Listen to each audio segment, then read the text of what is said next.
This attack took place in a busy marketplace in Tal Abyad yesterday morning. There were actually children amongst the people that were killed. There were also many others injured. Some of those injured were brought to Turkey for treatment. Turkey has been present inside this area in northeast Syria and in the city of Tal Abyad since October 13th as part of Operation Peace Spring. Since they entered, they were busy dealing with the security threats that were left behind by the YPG. The Turkish Defense Ministry says they've cleared over 400 mines, car bombs, other kinds of booby traps that were placed around the city.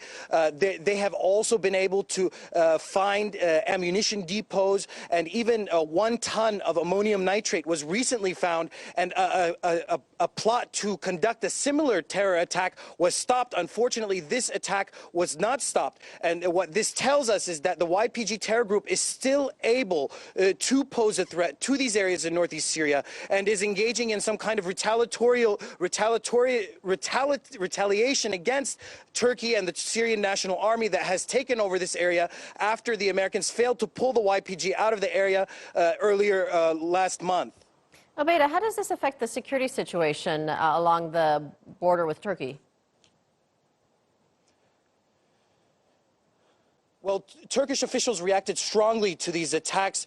Both the foreign minister and the director of communications said that the people who are supporting and providing aid to these terror groups are partly responsible for these attacks against civilians.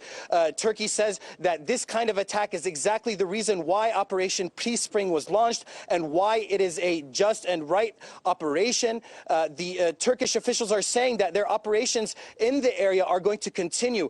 Tal Abyad is part of the Operation Peace Spring first phase that was agreed to with the United States. The United States had a deadline to pull the YPG out of that area, and Turkey said that if the YPG wasn't pulled out by the end of that deadline, that Turkey would move in and go ahead and clear out the YPG.